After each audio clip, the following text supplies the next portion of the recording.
students, today I am here with fourth part of our video. So let's start.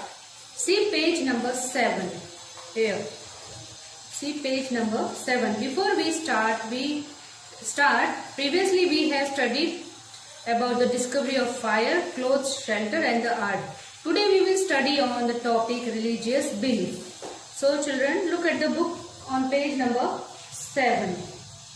Here, religious belief. In the early Stone Age, human beings had no clear idea of religion. However, some beliefs grew out of their ignorance and fear. Some of their beliefs were as under. Means early stone age में मानव यानी इंसान को धर्म का कोई स्पष्ट विचार नहीं था। हालांकि कुछ विश्वास उनकी अज्ञानता और भय से बड़े थे। उनकी कुछ मान्यताएं इस प्रकार है। सी नंबर 1 है nature worship. Human beings could not understand the coming and the going of the sun, the moon, the star, the rain, the thunder and the storms and the lightning. They wondered at this.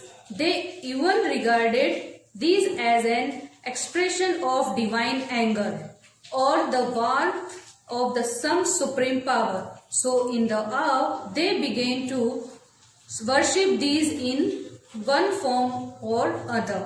मतलब इसमें ये worship nature worship यानी nature sun moon star को जो वो लोग worship करते थे तो वो क्या सोचते थे उसके बारे में बताया है। जैसे कि प्रकृति में मनुष्य के पास में क्या क्या था, सूर्य, चंद्र, तारे, बारिश और बारिश की गर्जना, तूफान और बिजली के आने जाने की उनको समझ नहीं थी। उनको वंडर हुआ। उन्होंने इसे देवीय क्रोध कहा, गुस्सा मतलब भगवान का गुस्सा समझा और अभिव्यक्ति या किसी सर्वोच्च शक्ति का प्रकोप समझा और उसको उसी रूप में माना। तो विस्मय में वे एक दूसरे के रूप में इन्हीं की पूजा करने लगे। डर के मारे उनकी पूजा करने लगे। नंबर 2 है एंसेस्टर वर्शिप। एंसेस्टर्स मीन्स पूर्वज। Human beings worshipped ancestor after their death, है ना। They feared them lest they should be annoyed and cause injuries. यानी कि उन्होंने मृत्यु के बाद पूर्वजों की पूजा की। उन्हें डर था ऐसा ना हो कि पूर्वज मानव और उनको चोट पहुंचाए या उनसे नाराजगी हो, इसीलिए वो पूर्वजों की डर से पूजा करते थे। नंबर 3 है worship of the dead. Primitive man buried the dead along with his tools and some eatables. They believed that the dead person might need these things in their journey to the next world. मतलब वो क्या सोचते थे, आदिम पुरुष क्या सोचते थे कि जो मर जाते थे पुरुष वो उनके औजारों और उनके कुछ खाने की चीजें उस मृतक बॉडी के साथ में मतलब दफना देते थे। उनका ये सोचना था कि शायद मरने के बाद अगली दुनिया में जो पर्सन जाता है उसे इन औजारों की और कुछ खाने की जरूरत पड़ेगी, है ना। ये लिखा है need these things in the journey to the next world, यानी मरने के बाद दूसरी वर्ल्ड में जाएंगे तो उनको ये सब चीजों की जरूरत पड़ेगी। Next point is faith in super natural. They believed in super natural power they could make them. ठीक है, मतलब उन्होंने अलौकिक जो शक्तियां होती है उसमें विश्वास करते हुए उन्होंने उसी को सुपर नेचुरल को सुपर पावर माना।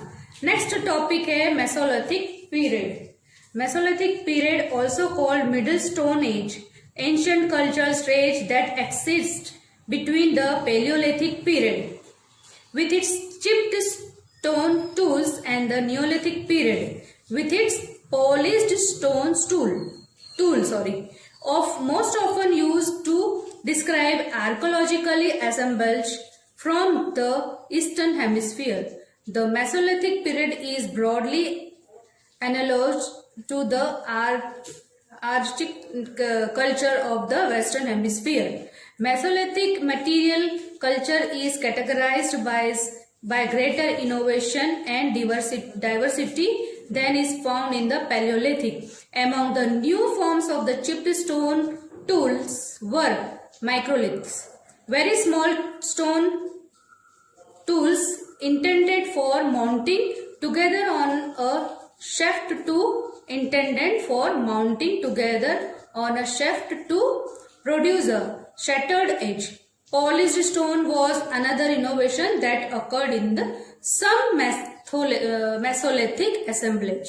मतलब मेसोलिथिक काल में, जिसे मध्य पाषाण युग कहा जाता है, प्राचीन संस्कृति चरण के दौरान जो पैलियोलिथिक काल के बीच मौजूद था, इसके चिपके हुए पत्थर के औजार नवपाषाण युग में इसके पॉलिश पत्थर के औजारों के साथ थे। अक्सर पूर्वी गोलार्ध से पुरातात्विक संयोजक का वर्णन करने के लिए उपयोग किया जाता था। मेसोलिथिक काल मोटे तौर पर पश्चिमी गोलार्ध की पुरातन संस्कृति के अनुरूप है। मेसोलिथिक सामग्री संस्कृति की तुलना में अधिक नवाचार और विविधता का विशेषता बताती है, जो कि पैलियोलिथिक में पाया जाता है। चिपके हुए पत्थर के औजारों के नए रूपों में माइक्रोलिथिक थे। बहुत छोटे पत्थर के औजार जो शाफ्ट के एक साथ बढ़ते हुए दांतदार किनारे भी का निर्माण करने के लिए थे। पॉलिश पत्थर का एक अन्य नवाचार था जो मेसोलिथिक assemblage में हुआ था। So children, we will end this paragraph. We will meet you in the next paragraph and continue the Mesolithic period. Read this paragraph again. We will meet you in the next video. Till then, bye bye. See you soon.